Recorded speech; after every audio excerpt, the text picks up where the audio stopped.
নমস্কার বন্ধুরা, আমার এসকে কুকিং গার্ল চ্যানেলে আপনাদের সকলকে স্বাগত জানিয়ে আজ আরও একটি ভিন্ন স্বাদের ভিন্ন রকমের রেসিপি নিয়ে আপনাদের সামনে হাজির হলাম।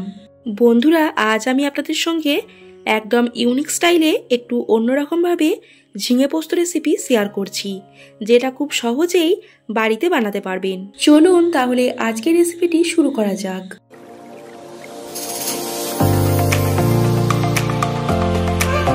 বন্ধুরা, আমার রেসিপিটি শুরু করার আগে যারা এখনও পর্যন্ত আমার চ্যানেলটিকে সাবস্ক্রাইব করেননি তারা অবশ্যই আমার চ্যানেলটিকে সাবস্ক্রাইব করে আমার পাশে থাকবেন। দেখুন, এখানে আমি রেসিপিটি করার জন্য 3টের মতো ঝিঙে নিয়েছি। যে ঝিঙেগুলি একদম মিডিয়াম সাইজের আছে এবং খুব একটা বেশি বয়সও নয়, একদম কচি।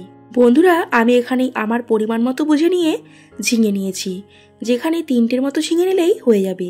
তবে আপনারা এখানে আপনাদের বাড়ির সদস্য সংখ্যা অনুযায়ী ঠিকঠাক মতো পরিমাণ বুঝে নিয়ে ঝিঙে নিয়ে নেবেন। দেখুন, এখন ঝিঙের খোসাগুলি ভালো করে ছাড়িয়ে নিচ্ছি। ঝিঙের শিরগুলি ভালো করে কেটে নিয়ে খোসাগুলিও অল্প করে কেটে নিয়েছি। ঝিঙেগুলি একদম ছোট ছোট করে ডুমো ডুমো করে পিস করে নিচ্ছি, যেটা কিন্তু খুব সহজেই সেদ্ধ হয়ে যাবে। সেরকম মতো বুঝে নিয়ে ছোট ছোট করে পিস করে নিচ্ছি। বন্ধুরা, এখানে সবজিটা কেটে নেওয়ার পর দেখতে অনেকটা পরিমাণ মনে হলেও এটা কিন্তু রান্না করার সময় একদম অল্প পরিমাণ হয়ে যাবে, কারণ এর থেকে প্রচুর পরিমাণেই জল বের হয়।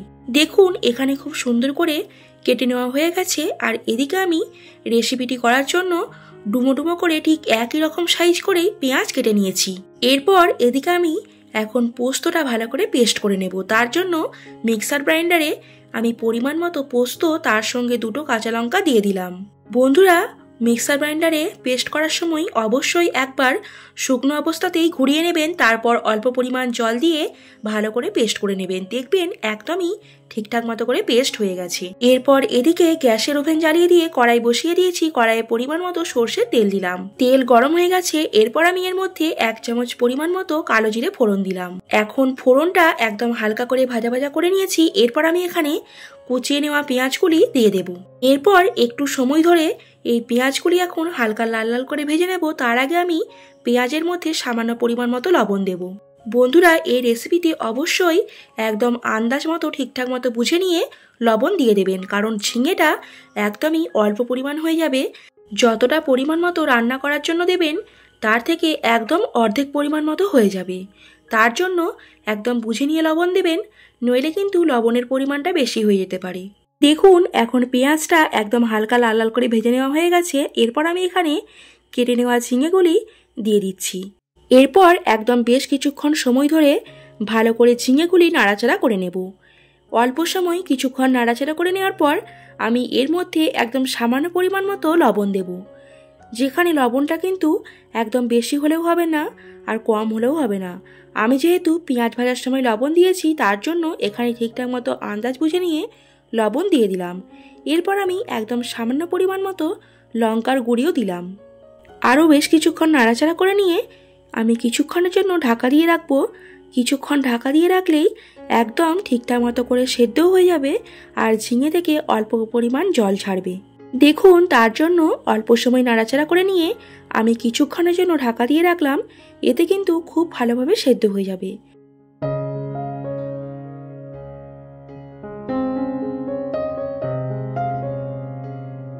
এখানে প্রায় 5 মিনিট মতো ঢাকা দিয়ে সেদ্ধ হতে দিয়েছিলাম।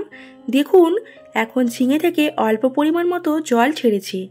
এরপর কিছু সময় নাড়াচাড়া করে নেব। ঝিঙেটাও কিন্তু একদম ঠিকঠাক মতো করে সেদ্ধ হয়ে গেছে।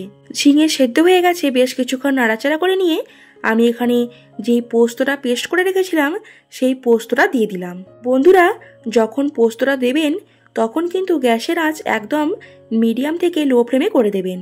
এখন গ্যাসের আঁচ একদম লো ফ্লেমে করে দিয়ে আমি বেশ কিছুক্ষণ অল্প সময় নাড়াচাড়া করে নিয়ে একটি পাত্রের মধ্যে নামিয়ে নেব।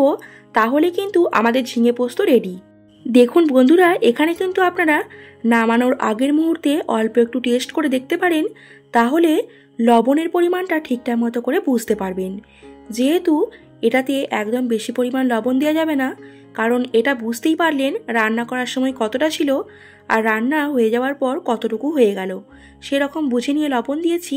আমার এখানে লবণের পরিমাণটা একটু অল্প পরিমাণ হয়েছিল, তার জন্য সামান্য পরিমাণ মতো লবণ দিয়ে অল্প একটু সময় নাড়াচাড়া করে নিয়ে আমি একটি পাত্রের মধ্যে নামিয়ে নিচ্ছি। এখন এরপর পরিবেশন করার পালা।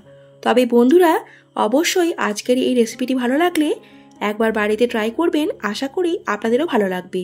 এই রেসিপিটি বাড়ির বাচ্চা থেকে বড় সকলকেই পরিবেশন করতে পারেন। যদি কেউ পেটের সমস্যায় ভোগেন তাহলে সেই সময়টা এই ঝিঙে পোস্ত করে খেতে পারেন, তাহলে কিন্তু পেট ঠান্ডাও থাকে এবং শরীরও ঠিক থাকবে। অবশ্যই বাড়িতে একবার ট্রাই করবেন, আশা করি আপনাদের সকলেরই আজকের রেসিপিটি ভালো লাগবে।